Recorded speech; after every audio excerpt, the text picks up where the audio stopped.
I'm going to do a lie detector test if everyone must know. Just saying.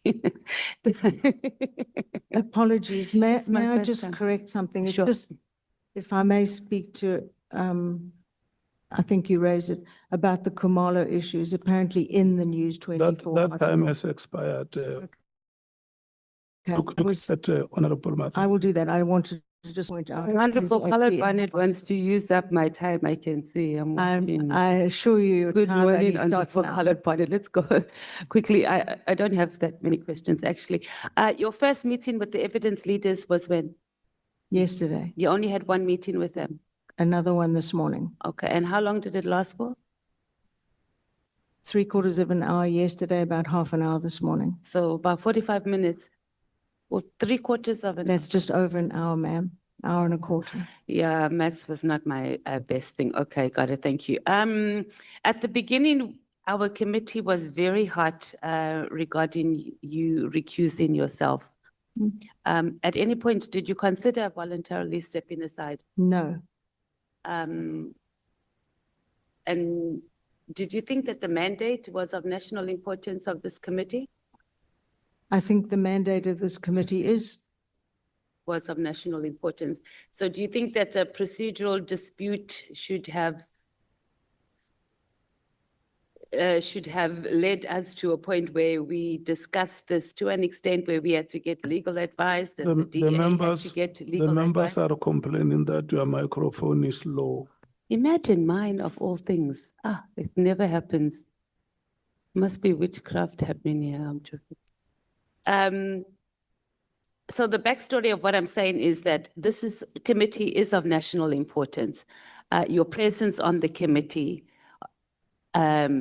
caused a lot of debate, like 3-4 hours. We were back and forth, legal advice. So my question is that given the national importance and the importance of this committee, was it not in the interest of the public that you actually just recuse yourself and, just put aside, because it was just a procedural disputes that we were discussing? absolutely not. Why? I think I have been loyal to this committee. I have been here virtually every meeting. I have put questions when I've been That's not given my the question, opportunity. Honorable. I'm asking when we were having that discussion for the interest of progress and because it was just a procedural matter, why it was that important that you had to be on this committee. You may have considered it to be a procedural matter. I saw it as an attack on my integrity. Either way, I thought I could contribute within this committee. Okay, so Parliament is represented by political parties. The Democratic Alliance, you're representing your constituency here. Is there no other member, or was there no other member in the Democratic Alliance that has the capacity to be able to represent the DA's constituency here in the committee? So we were able just to move on in the interest of progress. Well, we did move on, but the members represented here are from the security cluster. And they were available. So the question was, I was just asking, the question is that was not taken into consideration. The question more was that your integrity was more important than us moving on as a committee in this regard, because we did spend a large number of hours discussing that and expenses. Yes. Okay, no problem. Let's talk about your affidavit. You make mention, obviously, of the 6th of July press conference. And then there's the evidence that was given during the commission where Lieutenant General Mkhwanazi said that you were part of a criminal syndicate, right? You don't seek to respond to that in your affidavit. Is there any reason? No. I believe it was all based on his belief, erroneous belief, that I was leaking out of the Joint Standing Committee on Intelligence. That indeed would be a criminal act. Okay. But of course it didn't exist. Okay. He went a bit further when he was pressed, and I think during not cross-examination, but when he was engaged by one of the MPs. And there was also some expectation that he was going to give an apology. I think it was in the morning, and then he didn't. And then he specifically said, and unfortunately, Chair, I don't know, Parliament does not have the recordings of the late night the late night testimonies that we had. So it cuts off, but he was very clear where he said, do not force us to release footage, recordings, and pictures. And that would put you in a compromising engagements as a member of parliament. He said that in this committee.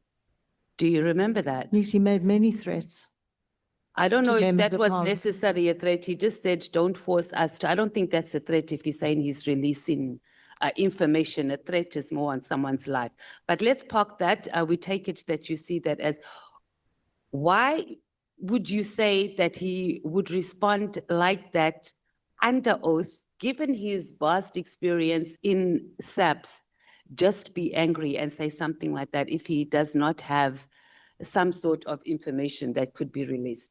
In that vein, we could also ask why he would choose to hold his press But conference. we ask in the. No, I'm saying it's a very similar situation. You can ask that and one can surmise, but it has to come out of his own mouth. I can't. You don't have any motives. assessment on that? You didn't like diagnose the situation on why is this Lieutenant General saying this about me? And why he was extremely adamant about it. He was adamant because I think he believed I belonged to the Joint Standing Committee and was leaking information. Perhaps he thought I leaked this thing to this journalist person, which of course I did not do, as I knew nothing about it. You said you lodged a complaint against him when he was the acting National Police Commissioner to the Public Protector. Did I miss Yes. that? What was that regarding and what was the outcome? There were 4 issues and she sat on that for many months. And I would write and say, could you give me feedback? What is happening? And eventually she decided and wrote to me saying she's decided to send the matter to the Inspector General of Intelligence, another lady who was the first one in our democracy. So it went there. I never heard another word because things go there and they disappear. So I don't know what the outcome was, but they were very concerning.